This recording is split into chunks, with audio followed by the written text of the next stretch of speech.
Puji Tuhan, haleluya, haleluya, haleluya.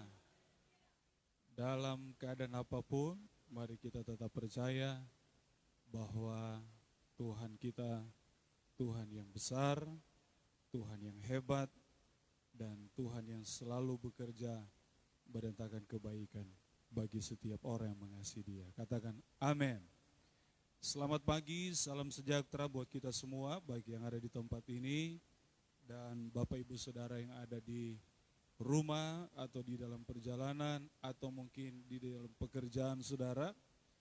Biarlah pagi hari ini di kesempatan yang baik ini, waktu yang terbaik ini kita berikan perhatian fokus kepada pemberitaan firman Tuhan sehingga kita semakin diperlengkapi dan kita semakin menerima kekuatan yang baru dari Tuhan untuk kita melangkah dalam setiap pergumulan hidup, dalam setiap tantangan hidup, dalam setiap keadaan yang kita sedang perjuangkan hari-hari ini.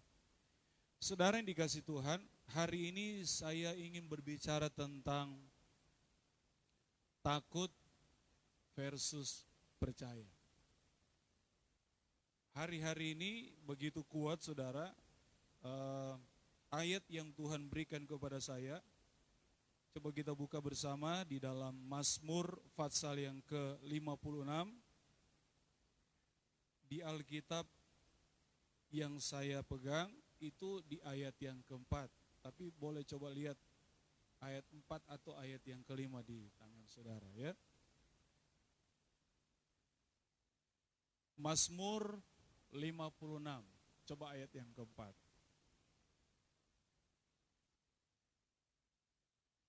Baik, sama-sama kita baca firman Tuhan, hitungan yang ketiga, 1, 2, 3. Waktu aku takut, aku ini percaya kepadamu. Saudara, ini adalah ungkapan daripada seorang hamba Tuhan, seorang yang dekat dengan Tuhan. Dia bukan cuma mengaku-ngaku dekat dengan Tuhan, tapi dalam fakta kehidupan, dia betul-betul menunjukkan bahwa dia adalah orang yang takut akan Tuhan, yang dekat dengan Tuhan, yang terus mau menyenangkan hati Tuhan. Kita tahu bersama bahwa dia adalah Daud, dan kita tahu bagaimana perjalanan kehidupan daripada Daud. Daud tidak lebih banyak keistimewaan daripada kita, saudara. Artinya Daud dan kita sama. Tetapi yang menjadi pembeda adalah respon Daud tentang kehidupan. Saudara yang dikasih Tuhan, kalau kita melihat latar belakang daripada cerita ini, kita bisa temukan di dalam 1 Samuel pasal yang ke-21. 1 Samuel pasal yang ke-21 menceritakan bagaimana keadaan pada waktu itu. Daud sedang dikejar-kejar oleh Saul. Kita tahu Saul itu adalah raja Israel yang pertama. Dan Saul itu juga adalah mertuanya, saudara ya. Tetapi dalam kondisi pada waktu itu, Saul merasa bahwa kehadiran Daud itu mengancam dirinya. Saul merasa tidak nyaman dengan apa yang dia sedang sedang dia alami, saudara. Sehingga dia berusaha untuk mengejar Daud, sampai akhirnya kalau boleh Daud itu dimatikan, saudara ya. Daud adalah seorang yang dari mudanya, dari remajanya, saudara, dia sudah menunjukkan pribadi yang dekat dengan Tuhan. Dia terus belajar bagaimana dia selalu mengandalkan Tuhan, dia selalu mengutamakan Tuhan. Dan faktanya, saudara, ketika dia memandangkan pertempuran, perkelahian dengan Goliat, saudara, yang dia tunjukkan adalah karena dia mengandalkan Tuhan, karena dia ada bersama dengan Tuhan, karena dia percaya bahwa Tuhan yang dia sembah, Tuhan yang dia puji, Tuhan yang dia layani adalah Tuhan yang hebat, yang bisa melakukan apa saja yang terbaik. dalam hidup Daud, bahkan lewat hidup Daud. Saudara yang dikasih Tuhan, oleh karena jasa daripada Daud memenangkan peperangan melawan Goliat dan tentaranya, saudara, nama Daud itu mulai melejit. Seolah saudara, Daud itu lebih diagungkan, lebih dipuji, lebih dihormati daripada seorang yang bernama Saul, yang notabene adalah seorang raja. Ya manusiawi mungkin saudara yang merasa cemburu, merasa tersaingi, akhirnya saudara dia marah dengan Daud. Dan Alkitab mencatat ada berapa kali Daud mau dibunuh sama Saul.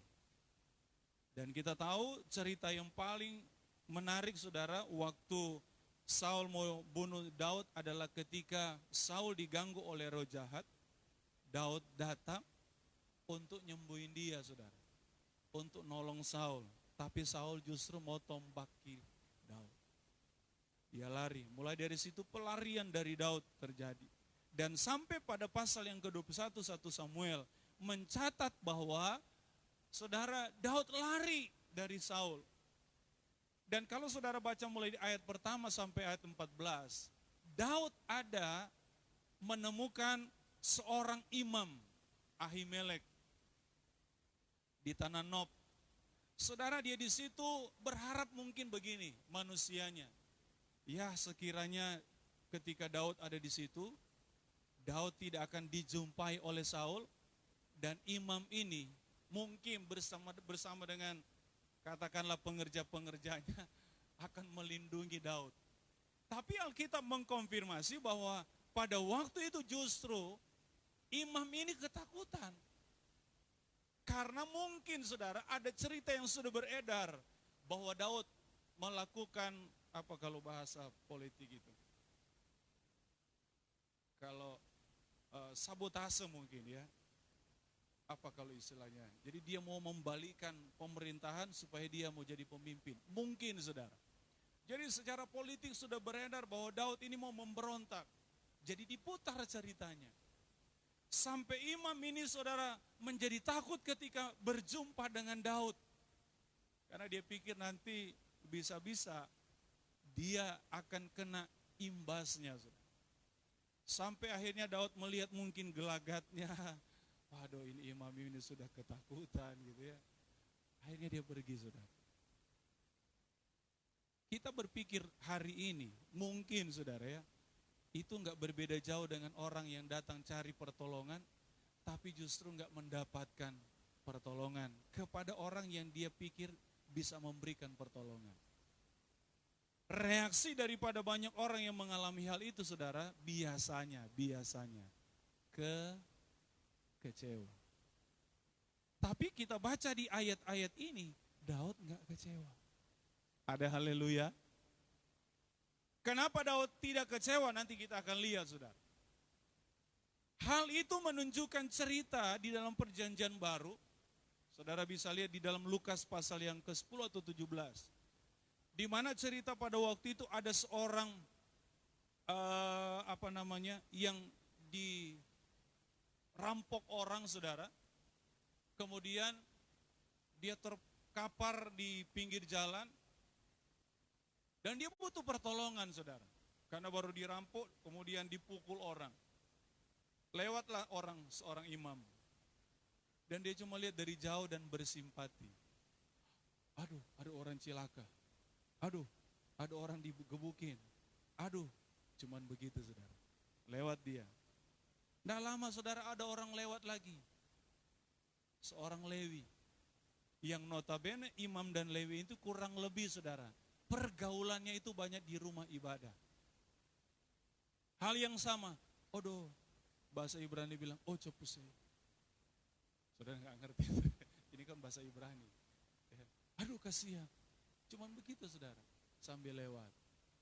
Tapi justru datang yang ke orang ketiga, yang Alkitab mencatat saudara, justru sebenarnya orang itu tidak lagi baikan dengan orang yang mau lewat ini. Si korban ini tidak hubungan baik dengan bangsanya mereka. Bangsa yang orang Samaria ini, yang akhirnya menolong orang yang celaka ini.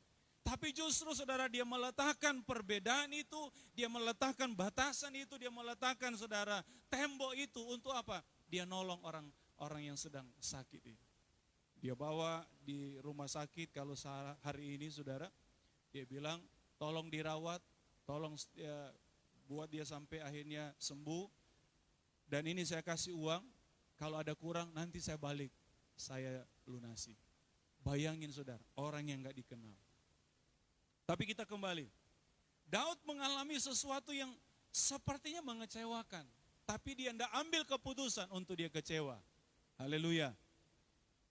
Dia lanjut saudara, dia lari. Dia lari, akhirnya dia sampai di satu kota yang bernama Gad. Dan saudara, Alkitab mencatat Gad itu adalah wilayah kekuasaan dari Filistin. Dan yang lebih parah lagi saudara, saya nggak tahu ini Daud tahu apa enggak tahu. Baru di situ dia tahu atau sebelumnya dia sudah tahu. Ternyata Gad ini adalah tempat asal lahir dibesarkannya seorang yang bernama Goliat. Oh, ibaratnya saudara, Daud ini masuk di sarangnya musuh, betul nggak? Bukan cuma sekedar di Filistin, tapi di kota kelahiran seorang Goliat yang ceritanya sebelumnya pasal 17, saudara sudah heboh bahwa ada seorang anak muda yang masih 16-17 tahun membunuh seorang Goliat yang gagah perkasa, yang dia punya track record dalam kepemimpinan berperang itu sudah nggak diragukan. Bahkan kepalanya dipenggal. Ini kan suatu penghinaan, betul ya? Ini penghinaan saudara. Dan saya yakin begini, seluruh daerah orang Filistin itu saudara, mereka udah tahu siapa Daud. Kalau mungkin sekarang di medsos itu beredar ini fotonya. Tapi untung dulu nggak ada saudara ya. Tapi minimal begini, orang tahu siapa yang bunuh Goliat. Maka di dalam ayat-ayat 10 dan seterusnya saudara, maaf, ya 10 sampai 15, Alkitab mencatat saudara, dia terdesak, dia terpojok, karena mungkin saudara begini, kalau dia lari, orang pasti akan bilang begini, oh betul dia Daud, bunuh saja. Dan memang sudah ada yang memprovokasi saudara, Raja Akis pada waktu itu supaya, ya orang ini harus dibunuh. Maka saudara lihat begini, Daud dalam pelarian menghindari Saul, dia begitu ketakutan. Dia berjumpa dengan imam, tapi dia tidak mendapatkan apa yang dia harapkan. Seharusnya dia kecewa.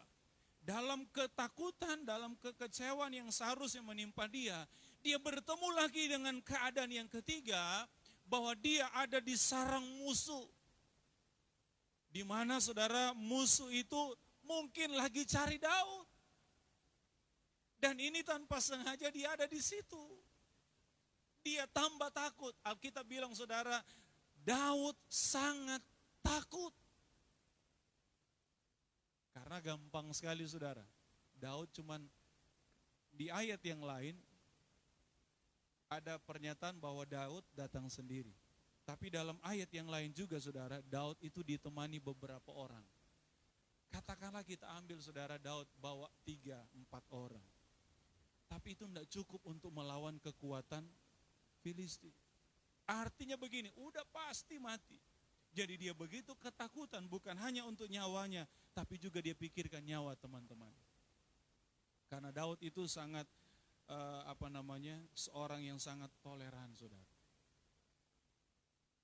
Nah, Bapak Ibu Saudara, di kondisi ini, kalaupun kita ada di situ, udah macam-macam pikiran kita, betul ya?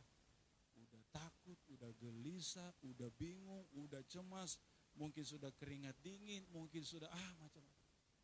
Tapi lihat saudara, ada satu hal yang menarik. Di Gad tiba-tiba Daud dapat hikmat. Haleluya, sama-sama bilang dapat hikmat. Kita mau akui begini saudara. Dalam kondisi yang seberat apapun, sesulit apapun, Tuhan ada selalu buat kita. Ada amin.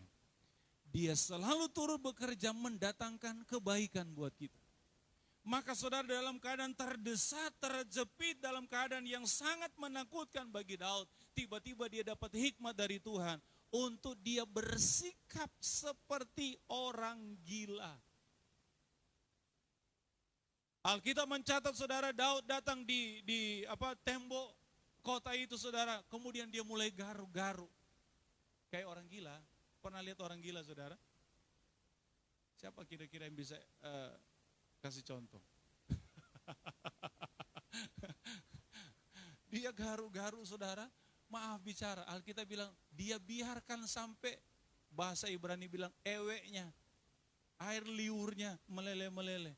Itu kan menjijikkan saudara. Bagi seorang Daud, itulah pilihan yang tepat untuk dia lakukan. Sehingga dia bisa terhindar dari mara bahaya. Apakah Tuhan tidak menolong? Justru bisa jadi itu bagian pertolongan Tuhan. Katakan amin. Kadangkala kita tidak menyangka saudara, di dalam keadaan-keadaan terjepit saudara, Tuhan ada di situ. Dalam keadaan-keadaan terdesak, pertolongan Tuhan selalu ada. Tapi kitanya yang membatasi. Haleluya. Sebab apa saudara? Karena Tuhan kita, dia terikat dengan janjinya. Bahwa dia akan menyertai kita dan dia akan melakukan kedahsyatan-kedahsyatannya.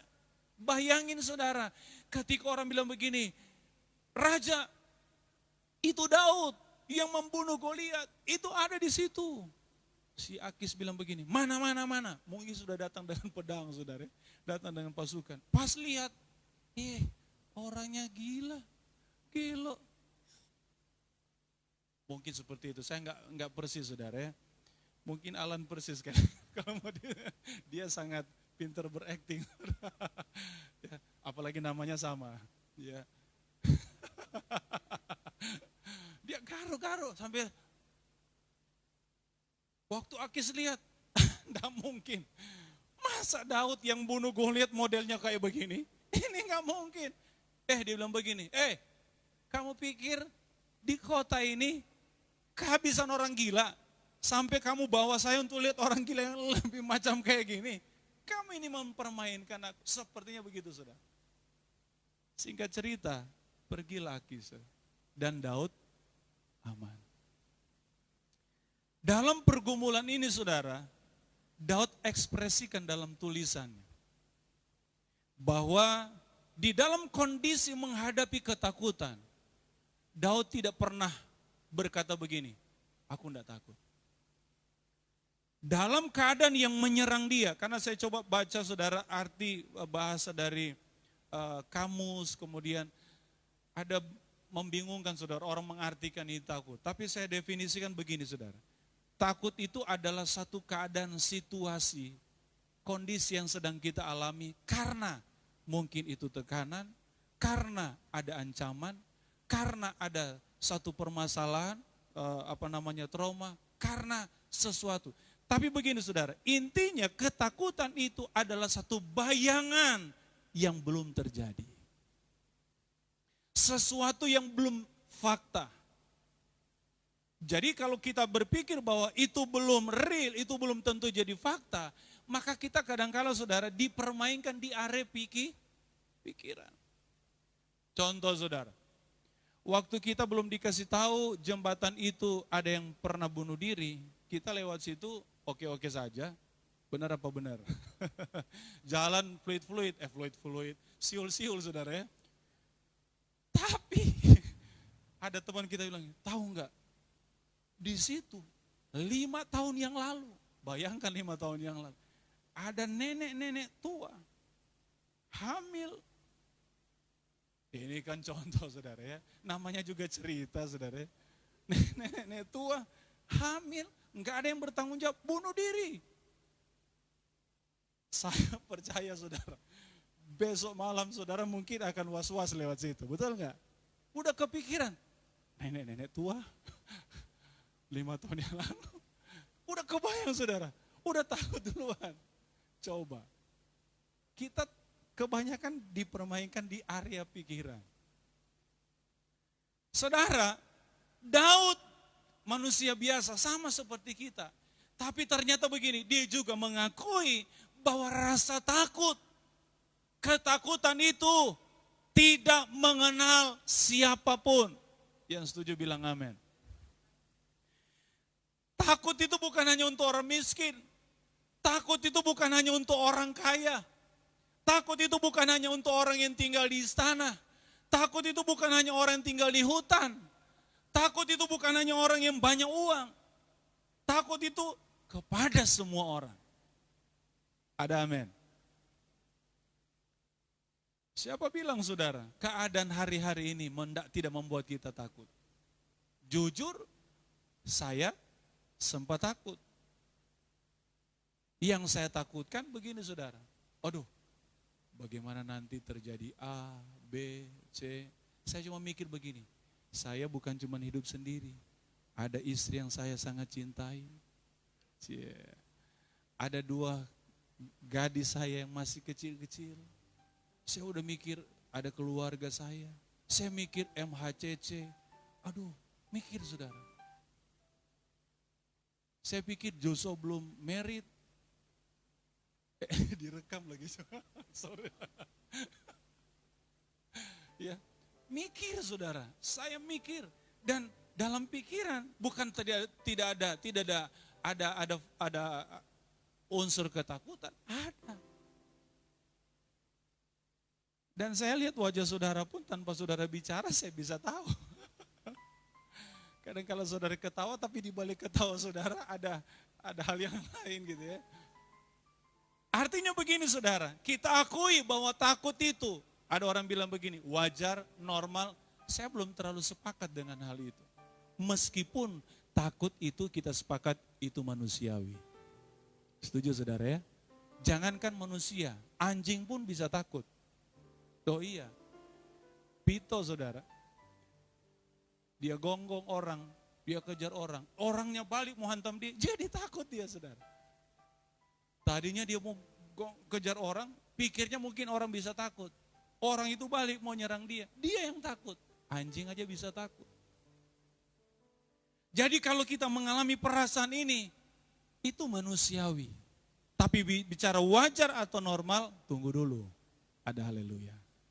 Kenapa? Karena Daud saudara, dia boleh berkata begini, waktu aku takut sebagai manusiawi, tapi dia lanjutkan begini, tapi aku percaya.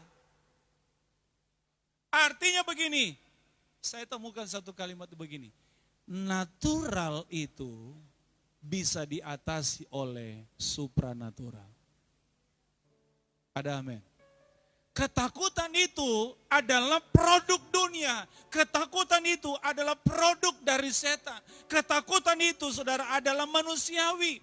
Itu duniawi. Itu yang lahiria. Dan yang lahiria itu dapat diatasi oleh supranatural. Super alamiah. Haleluya. Iman, percaya adalah sesuatu yang supranatural. Ada amin? Ada amin?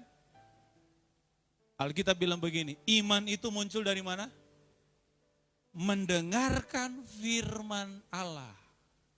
Firman Allah sumbernya dari Allah, firman Allah adalah Allah sendiri, firman Allah itu tempatnya di mana? Di sorga. Di area supranatural, saudara. Dan ketika masuk di dalam natural kita, itu hebat. Kenapa saudara? Ketika yang supranatural masuk di dalam diri kita yang natural, itu mengubah kita menjadi pribadi yang supranatural. Ada haleluya. Nah seharusnya begini saudara, pemahaman kita, pikiran kita mulai beralih bahwa kita bukan lagi manusia biasa. Kenapa? Karena di dalam diri kita ada firman, di dalam diri kita ada Roh Kudus, di dalam diri kita ada Allah. Haleluya. Haleluya. Meskipun dalam secara lahiriah kita, manusia kita masih ada kemungkinan kita takut. Tapi ketakutan itu tidak lagi bisa menguasai kita. Seharusnya. Kenapa? Karena kita punya hidup yang supranatural. Karena hidup kita punya Allah, karena hidup kita punya Roh Kudus, karena hidup kita punya firman. Maka itu yang terjadi di dalam kehidupan Daud. Dalam pelarian, dalam ketakutan, dalam kekecewaan, dalam kegelisahannya saudara. Berubah tiba-tiba, dia tetap percaya. Melangkah takut tapi percaya, melangkah tapi percaya. Saya selalu gambarkan begini, takutnya di sini, percayanya di sini. Ada amin. Ada amin.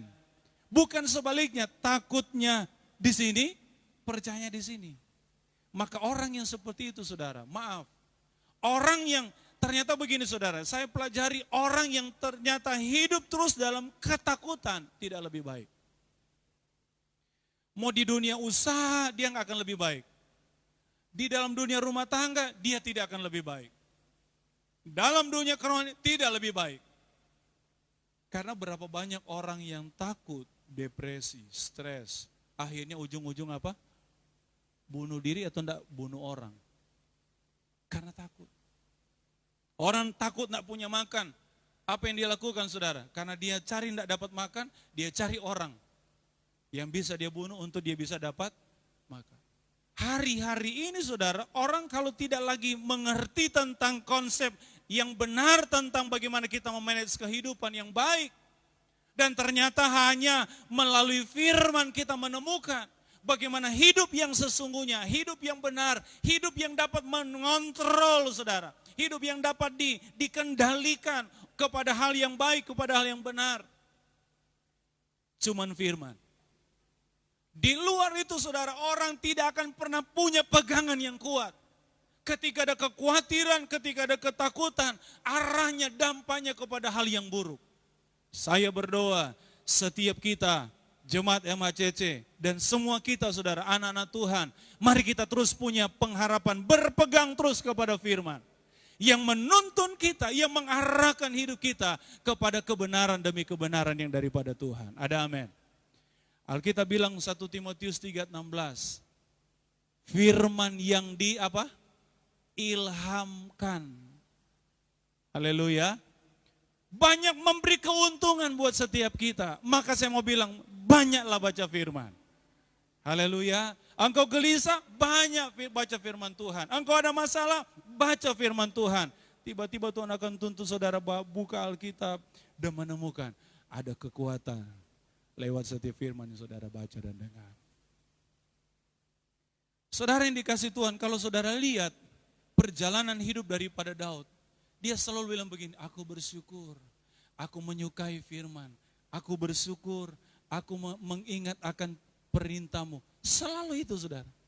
Saya boleh gambarkan begini, ternyata hidupnya Daud tidak pernah lepas dengan firman. Bedanya Daud saudara enggak seperti hari ini. Kapanpun, dimanapun kita bisa baca firman. Karena kita ada download di gadget kita. Dulu mungkin Daud sampai harus cari dulu, baca, kemudian simpan. Sulit saudara. Tapi tidak menjadi susah bagi seorang Daud. Kenapa? Karena dia melihat bahwa firman itu memberikan dia banyak keuntungan. Haleluya. Firman Tuhan menjadi kebutuhan yang utama dalam hidupnya. Mari saudara kita mau jadikan itu sebagai motivasi kita. Firman Tuhan adalah kebutuhan bagi kita. Haleluya. Di saat kondisi sulit pun, kalau kita dekat firman, kalau kita selalu dengar firman, maka kita akan selalu mendapatkan kekuatan. Saudara, saya melihat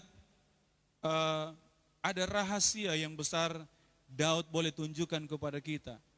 Bagaimana dia menjadi pribadi yang ketika menghadapi kesulitan, keadaan yang mengancam, keadaan yang coba membuat dia kecewa, tapi dia tidak memilih untuk tinggal diam di situ. Dia tidak tinggal dalam ketakutan, tapi dia berkata, waktu aku takut, aku percaya. Kita lihat. Ayat-ayat ini atau cerita ini selain ditulis di dalam Mazmur pasal yang ke-56, ini ditulis bersumber dari cerita di dalam 1 Samuel 21, tapi juga dikutip di dalam Mazmur Fatsal yang ke-34. Coba kita lihat. Mazmur 34. Apa yang dilakukan oleh Daud sampai akhirnya saudara, dia kita temukan menjadi pribadi yang kuat, pribadi yang mengalami Tuhan, pribadi yang menikmati pertolongan Tuhan meskipun sudah di ujung tanduk. Sudah di ujung tanduk, tapi itu tidak terjadi. Kenapa? Saya temukan saudara dalam Mazmur 34. Coba baca ayat 1 dulu saudara. 34 ayat 1.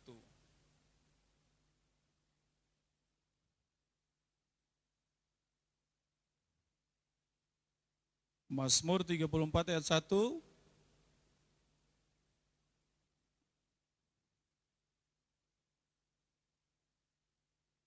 Dari Daud pada waktu apa saudara? Ia pura-pura tidak waras. Halus sekali saudara bahasanya ya, padahal gila. Dari Daud pada waktu ia pura-pura tidak waras pikirannya di depan Abimelek. Nah di 1 Samuel 21 ditulis Akis. Sehingga ia diusir lalu pergi. Nah saudara, cerita ini sama. Pasal yang ke-56, pasal 34 dalam Mazmur, pasal 56, pasal 34 Mazmur, dan pasal 21 dalam 1 Samuel. Ini sama. Tetapi di dalam pasal 34 ini kita akan temukan ternyata ada rahasia yang diungkapkan oleh Daud. Sehingga ini boleh menjadi pegangan saya dan saudara menghadapi keadaan yang sulit. Kita lihat, yang pertama saudara, ya, Daud menemukan kunci kemenangannya di ayat yang ke-5. Coba saudara baca. Ayat yang ke-5. Ayat yang ke-5. Mundur. Yes. Apa Alkitab bilang? Aku telah mencari Tuhan. Lalu ia menjawab aku dan melepaskan aku dari segala kegentaranku. Haleluya. Daud dalam hidupnya selalu mencari Tuhan. Kita lihat saudara, Daud di rumah dia suka berdoa. Daud di penggembalaannya saudara yang cuma 2-3 ekor kata firman Tuhan, dia selalu memuji Tuhan. Haleluya. Orang yang selalu mencari Tuhan dalam segala keadaan, dia tidak pernah lupa Tuhan. Dia selalu melakukan apa yang selalu menyenangkan hati Tuhan. Pertanyaan, sudahkah kita menjadi pribadi seperti Daud? Suka mencari Tuhan. Atau kita mencari Tuhan, iya, tapi waktu ada masalah. Waktu kita sedang dalam keadaan terjepit bukan salah saudara. Baru kita datang nangis-nangis. Nanti ada maunya baru cari Tuhan. Daud tidak seperti itu. Dalam keadaan apapun sepanjang hidupnya, Daud selalu mencari Tuhan. Haleluya. Dalam Mazmur yang lain dia bilang begini, aku selalu mencari wajah Tuhan. Minggu yang lalu kita sudah belajar dengan firman Tuhan, bicara mencari wajah Tuhan, mencari hadirat Tuhan. Haleluya. Orang yang selalu mencari wajah Tuhan, orang yang selalu merindukan alami Tuhan. Haleluya. Tidak ada salah kok Bapak Ibu Saudara sambil ngetik di kantor, sambil nyatat, saudara putar lagu rohani, saudara ikut memuji Tuhan, ada haleluya. Saya bantu masak tante kemarin saudara, masak saya pikir agak lama kayaknya ini. Saya ambil musik, tinggal konekin dengan Bluetooth. Maksudnya saya tunjuk Joe itu karena dia tinggalkan speakernya saudara ya. Dengan sengaja, bukan tanpa sengaja.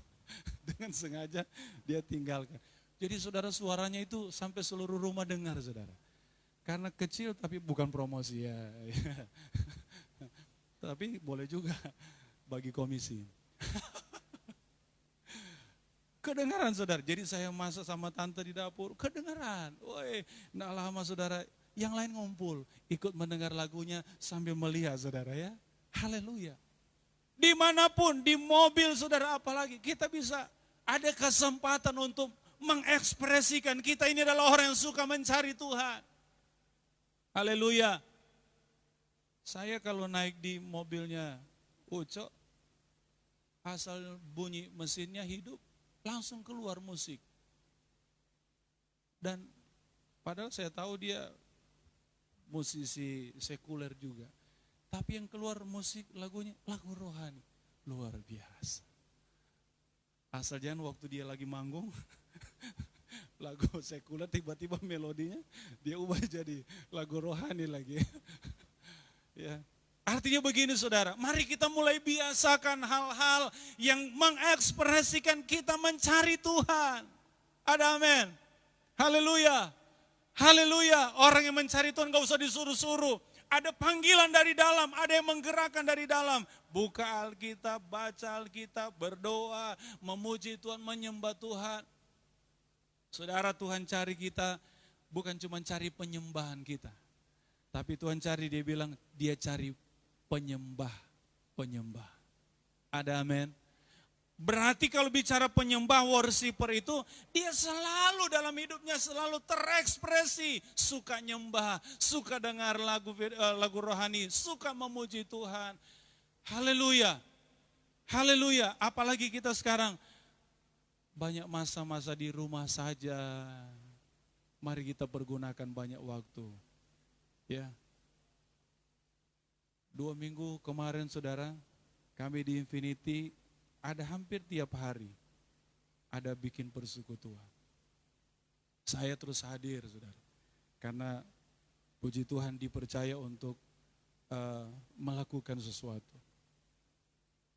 Bisa menikmati, ada penyembahan, beda saudara. Haleluya. Ada masalah? Ada pergumulan? Ada kesusahan? Ada.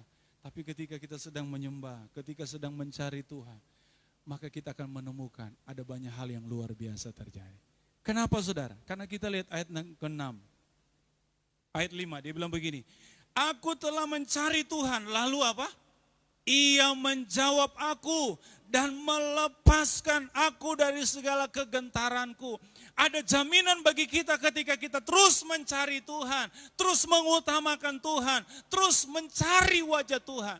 Maka kita akan selalu melihat ada pertolongan Tuhan, ada jawaban Tuhan dari setiap persoalan, ada kelepasan dari setiap belenggu-belenggu yang coba mengikat kita. Ada pertolongan Tuhan dari setiap kegentaran, ketakutan yang coba menimpa kita. Ada amin. Tidak ada seorang pun manusia saudara yang bisa melepaskan diri, menolong dia dari ketakutan. Tidak ada, hanya Tuhan. Tapi ketika kita cari Tuhan dan mendapatkan Tuhan, maka dengan otomatis pertolongan dan perlindungan Tuhan, pembelaan Tuhan terjadi bagi kita. Kalau sudah dari Tuhan dalam hidup kita, maka ketakutan hilang, kegentaran hilang, kegelisahan hilang. Hari-hari orang lagi isukan, apa ini sudah pembukaan materai yang keempat? Kalau saudara baca dalam Wahyu pasal yang ke-6, memang semua akan terjadi. 7 materai, 7 sangkakala, dan 7 cawan bokor. Itu harus terjadi. Gereja Tuhan ada di mana? Nanti kita bahas di lain waktu. Tapi minimal beberapa materai gereja harus alami. Materai yang keempat, jangan-jangan. Waduh sudah ini kayaknya. Aduh bentar lagi. Berarti apalagi sudah isu mau pasang chip, mau pasang ini dan segala macam. Aduh, buat aku. Asal ketemu, kemarin ada satu teman dia bilang gini, yuk kita sharing lewat Zoom. Apa bahas? Bahas tentang chip. Aduh. Apakah itu dari Tuhan, seizin Tuhan, ataukah itu bagian dari tanda-tanda antikris? Aduh. Mulai orang takut, mulai orang gelisah. Tapi saya mau bilang kalau setiap kita yang terus mencari Tuhan, maka kita akan menemukan selalu ada damai sejahtera. Ada amin. Kalaupun itu terjadi, Tuhan bilang begini, Tuhan lepaskan kita, Tuhan hindarkan kita, Tuhan lalukan kita dari segala hal yang tidak harus itu terjadi bagi kita. Kalau itu bagian dari kehendak Tuhan. Ada amin. Ayat yang ke-6 bilang begini, tujukanlah pandanganmu kepadanya, maka mukamu akan berseri-seri dan tidak akan malu tersipu-sipu. Orang yang selalu mencari Tuhan gak akan pernah dipermalukan. Amin. Ayat yang ke-7, orang yang tertindas ini berseru, dia menunjuk kepada dirinya. Orang yang tertindas ini berseru dan Tuhan mendengar, ia menyelamatkan dia dari segala kesesakannya. Sekali lagi saudara, kekristenan gereja mengajar bukan berarti kita tidak pernah mengalami kesesakan, tidak bisa mengalami yang namanya penderitaan. Kita akan mengalami namanya penderitaan, kesesakan. Tapi janji Tuhan, kita akan diselamatkan. Ada amin. Daud dekat dengan Tuhan. Daud selalu ada hubungan dengan Tuhan. Tapi dia bilang, aku mengalami kesesakan. Jadi kalau saudara alami kesesakan, bersyukur. Berapa minggu yang lalu saya bilang begini, kesempitan, kesesakan yang kita alami menjadi kesempatan untuk kita lihat kuasa Tuhan. Ada haleluya. Haleluya. Yang penting saudara, kita memposisikan tahu diri, kita sedang mencari Tuhan. Kita selalu mencari Tuhan. Dan Alkitab bilang ada penghiburan. Waktu kita satu langkah mencari Tuhan, Tuhan 1000 langkah untuk mau mendapati kita. Katakan haleluya. Tuhan bukan pasif. Tuhan bukan diam waktu melihat ada usaha kita mencari Dia. Dia lebih suka untuk mendapatkan kita. Ini enggak yang diketahui oleh banyak orang, tapi puji Tuhan, firman Tuhan membukakan kita. Oleh sebab itu saudara, mari kita datang selalu dengan kerinduan, mau mencari Tuhan. 1 langkah kita mencari Tuhan, 5 langkah kita mencari Tuhan, Tuhan 1000 langkah mau mendekat kepada kita. Ayat yang ke-11, singa-singa muda merana kelaparan. Sama-sama baca, tetapi orang-orang yang mencari Tuhan tidak apa saudara? Tidak miskin sesuatu yang baik. Tidak kekurangan sesuatu yang baik. Katakan haleluya. Puji Tuhan sampai hari ini mungkin di luar sana pun saudara mengalami kesusahan, mengalami sesuatu kekurangan. Tapi puji Tuhan setiap kita, Tuhan terus pelihara. Haleluya. Tidak dibiarkan, kita bilang tidak dibiarkan orang benar itu, anak Tuhan itu sampai minta. Tuhan pelihara. Justru saudara ini adalah kesempatan. Saya mau bilang, kalau saudara punya lebih, harus berbagi. Ada haleluya. Tapi nanti minggu depan, bulan depan, gimana? Itu Tuhan sudah atur. Justru di saat-saat seperti ini kesempatan yang terbaik kita nabur. Ini kesempatan yang terbaik kita mau berkorban, ini kita memberi. Saudara yang punya masker yang lebih bagi.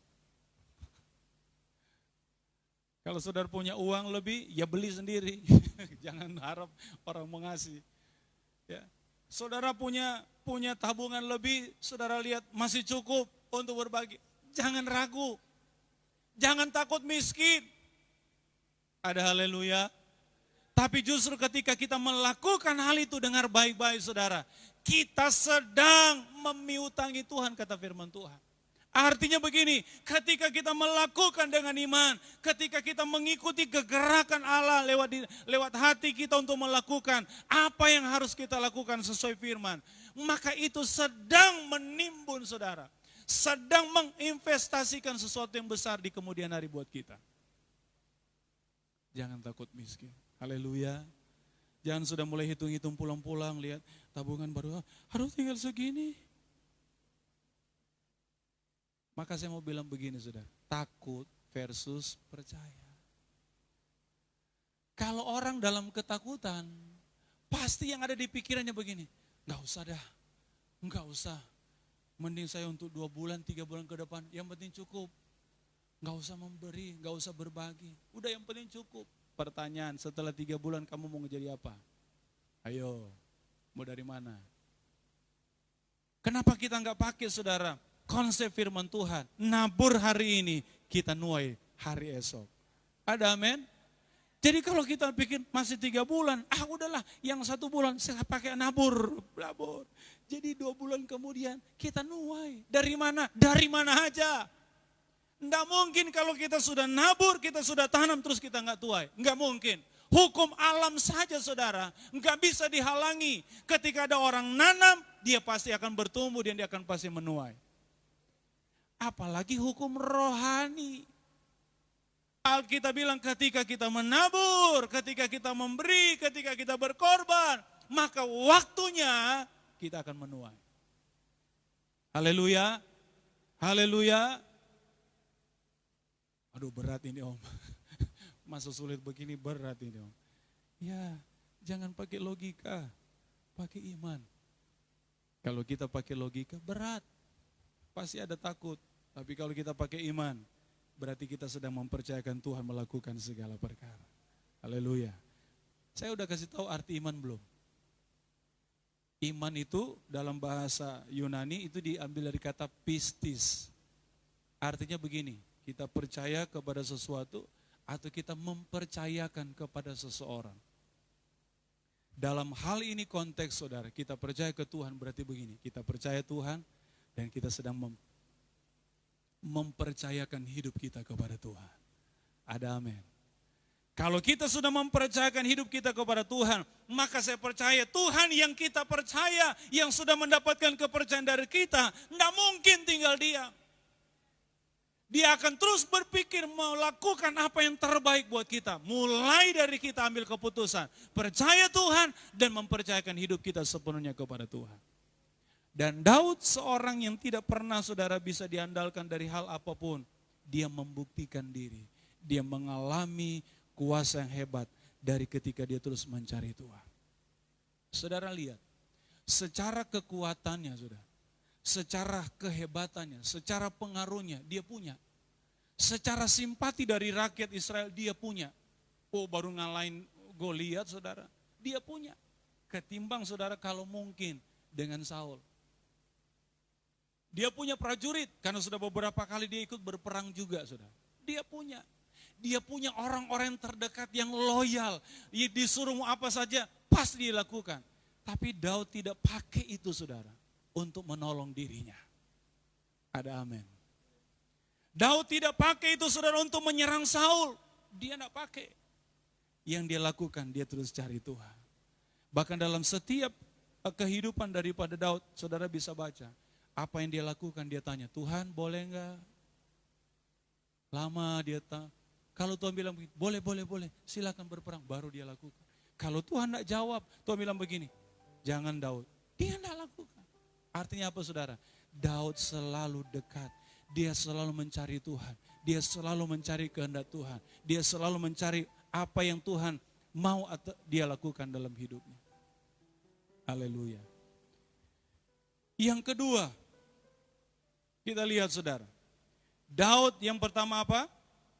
Mencari Tuhan. Yang kedua, Daud selalu hidup takut akan Tuhan. Coba kita lihat ayat yang ke-10.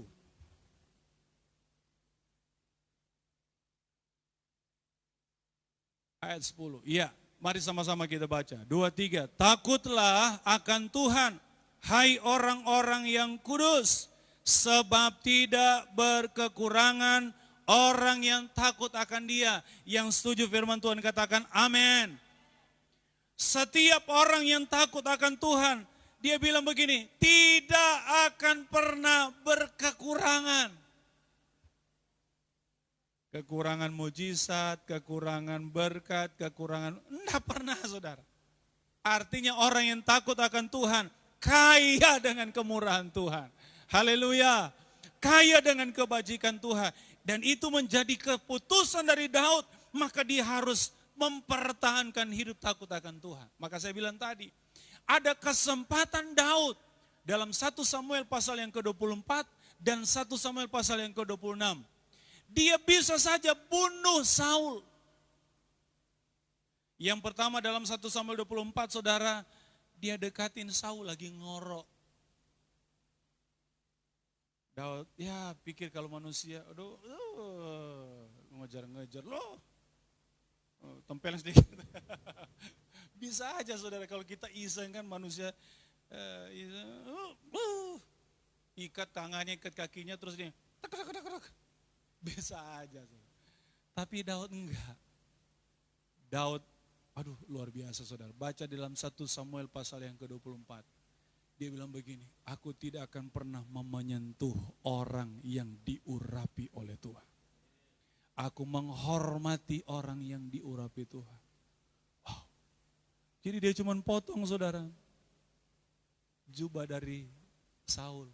Cuman sebagai bukti, bukan untuk mempermainkan, bukan untuk mempermalukan, enggak. Sebagai bukti bahwa begini, secara manusia nggak bisa kita bunuh. Tapi kita adalah orang yang takut akan Tuhan. Aku adalah orang yang takut akan Tuhan, menghormati Tuhan. Maka ini bukti, Saul nih lihat. Kamu itu merekayasa semua rancang terus bunuh saya. Nih, gak bisa. Tuhan ada bersama denganku. Tapi ini lihat, bukti saya bisa saja bunuh. Tapi saya menghormati Tuhan. Saya takut akan Tuhan. Dia gak balas dendam. Sakit hati pasti ada saudara. Dendam mungkin. Tapi Daud saudara dia bisa kendalikan emosi hatinya. Karena dia takut akan Tuhan. Pasal 26. Waduh. Karena pasal 24. Pikirnya begini. Terjadilah rekonsiliasi. Ternyata Saul bilang begini. Daud nganape suara itu? Yo, ajaibnya saudara, Daud enggak berubah sapaannya. Iya Tuhan. Padahal saudara, dari pihak Tuhan, Daud sudah diurapi jadi raja. Daud sudah mendapatkan saudara prestasi yang luar biasa. Mungkin kalau dibilang sudah sejajar, tapi Daud memposisikan dia seorang yang rendah hati. Ya Tuhan, kenapa kamu ini? Ya, saya cuma mau bertanya kenapa sih Tuhan mau bunuh saya? Begini bla bla bla bla bla. Akhirnya di ujungnya Saul bilang begini, kiranya Tuhan memberkatimu Daud. Kenapa? Karena hampir Saul, dia pikir kalau Daud itu orang lain, so habis dia. Pergi dia, kiranya Tuhan menyertai memberkati apa yang kau kerjakan. Itu kata Saul, pergi dia. Berikutnya saudara, Daud dengar. Saul datang dengan pasukannya mau bunuh dia. Dia lari lagi saudara. Sampai pada akhirnya pasal 26. Daud dapat kesempatan lagi. Memang ini opa ini. Mungkin saudara ya. Ini papa mertua ini. Tuh.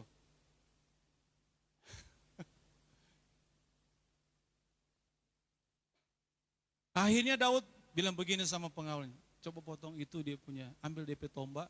Ambil dia punya kendi. Bawa. Akhirnya dibawa sampai agak jauh baru dia teriak. Woi, saya lupa pengawalnya Saul. Dia panggil. Woi, nah ini jadi pengawal bodoh. Gak pantas kamu jadi pengawal.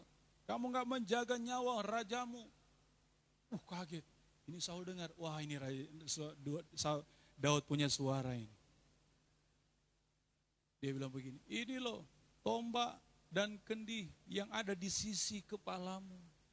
Coba saudara, ada di sampingnya Saul nggak tahu, pengawalnya nggak tahu. Ini luar biasanya Daud saudara. Orang yang disertai Tuhan, orang yang takut akan Tuhan, itu selalu diberikan kemampuan yang hebat dari Tuhan. Ada amin. Aduh Saul bilang, 2 kali 2-0. Saul nyari-nyari nggak dapat Daud. Daud gak pernah nyari tapi ketemu Saul. Coba bayangin saudara. Kalau Tuhan tidak pernah menghendaki sesuatu yang jahat terjadi bagi kita, itu tidak akan mungkin terjadi. Ada amin. Kalau kita terus mencari Tuhan, kita terus hidup takut akan Tuhan. Tuhan yang bela kita, gak usah takut. Gak usah khawatir. Ada amin. Siapa yang hari ini makan tempe terus? Tapi ada temennya. Ya. Tidak ada saudara. Amin. Kita semua dalam kecukupan. Haleluya.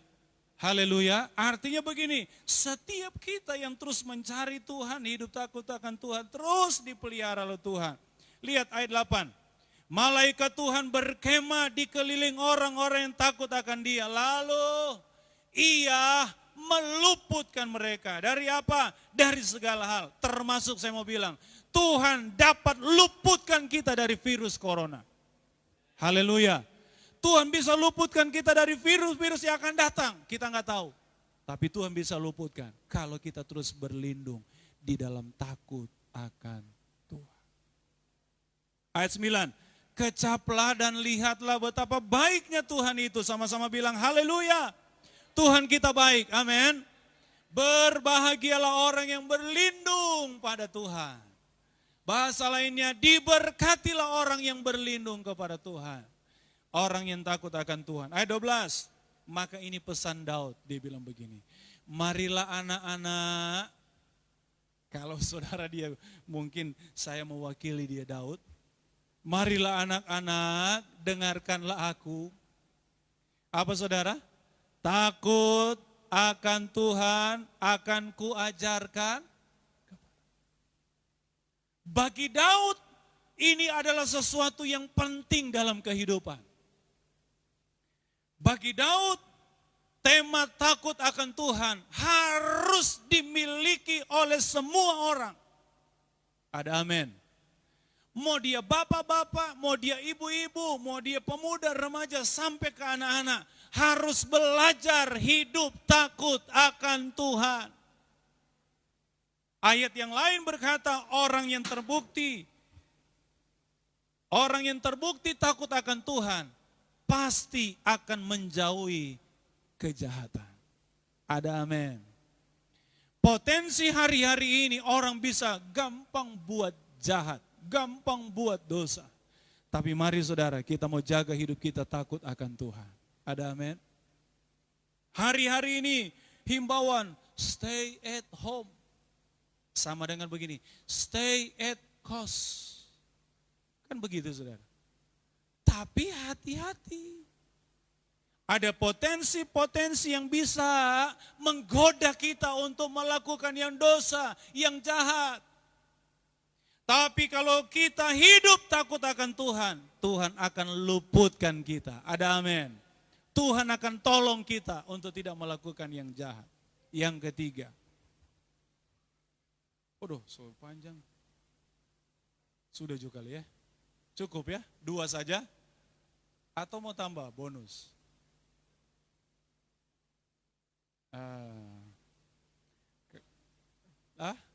Setanggung. Saya dengan cepat saja saudara ya. Yang ketiga, ayat 14. Oh haleluya. Ampuni saya. Karena saya sudah menyesatkan saudara di jalan yang benar. Ayat 14, sama-sama kita baca. 2, 3. Jagalah lidahmu terhadap yang jahat dan bibirmu terhadap ucapan-ucapan yang 15. Jauhilah yang jahat dan lakukanlah yang baik. Carilah perdamaian dan berusaha mendapatkannya. Poin ketiga adalah Daud selalu jaga lidah. Jaga perkataan. Jaga congor, mulut saudara ya. Jaga mulut, jaga lidah. Kenapa saudara? Karena lidah punya untuk membuat kita melakukan kejahatan.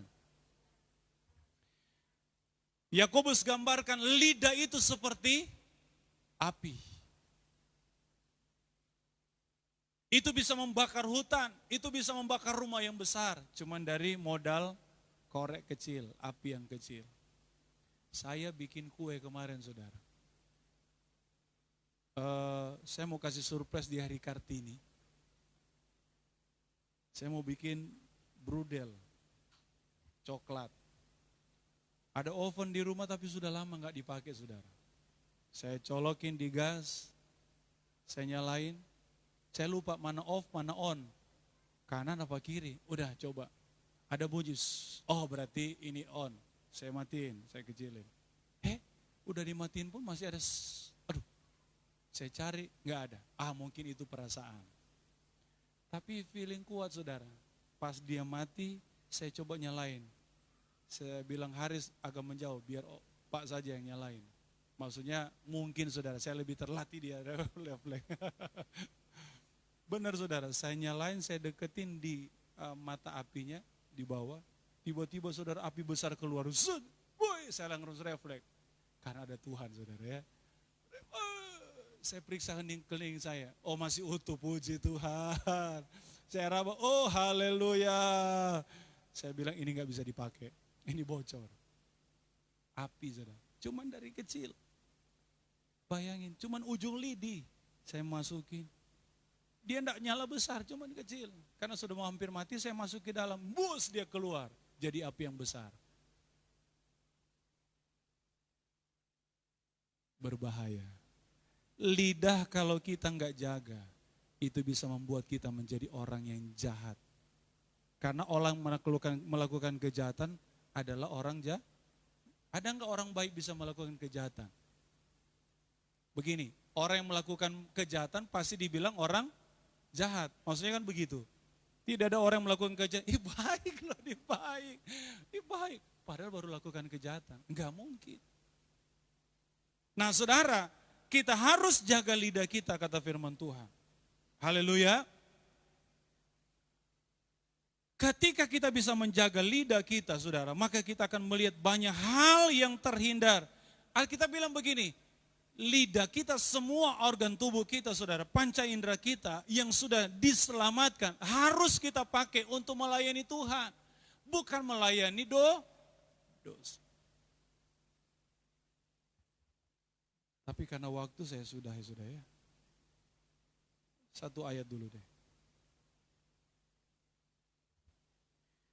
Orang yang menguasai lidah, Amsal 18:21 bilang begini, hidup dan mati dikuasai lidah. Siapa suka menggemakannya akan apa?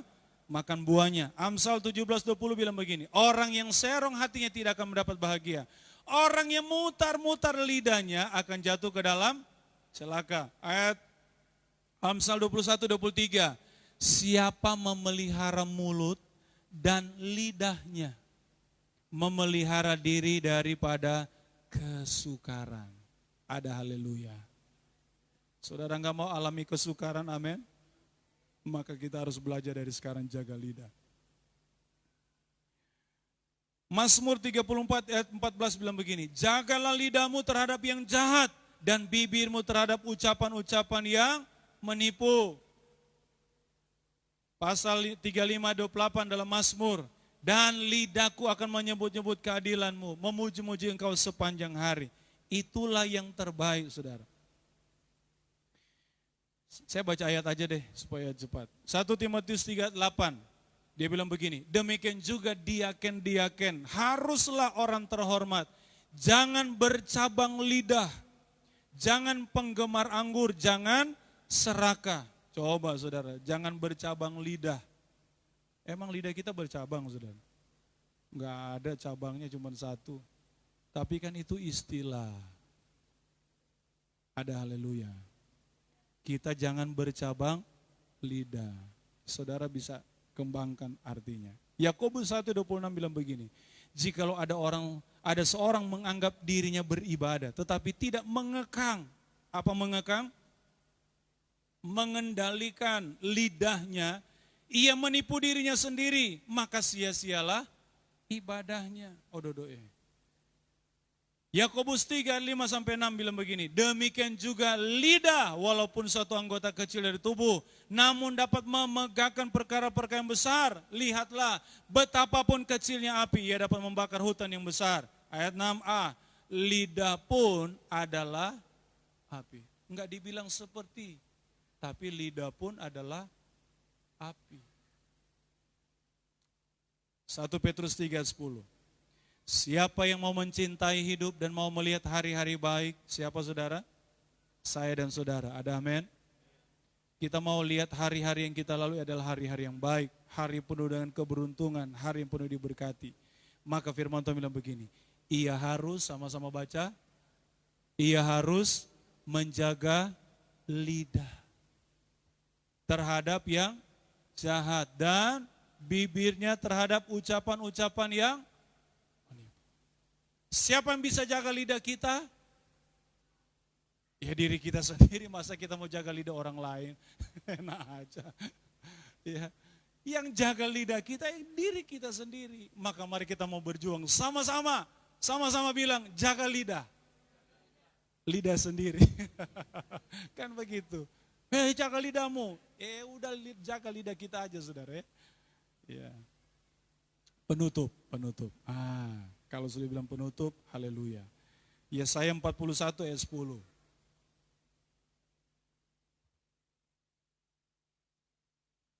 Yesaya 41 ayat 10.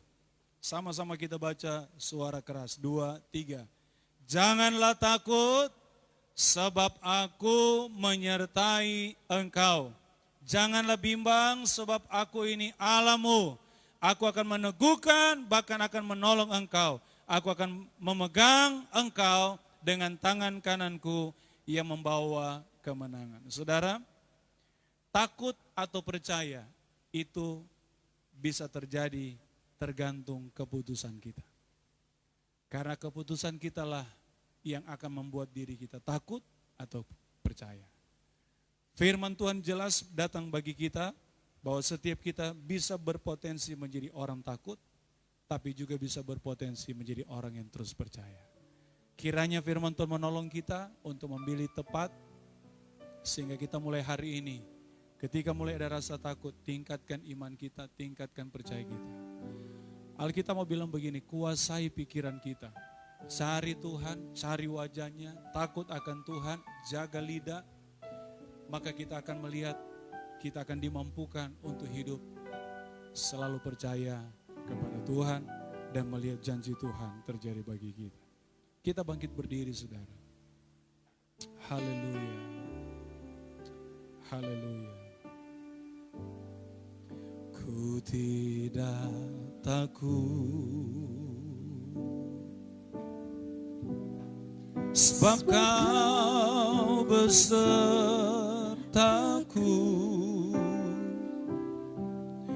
Ku tidak bimbang,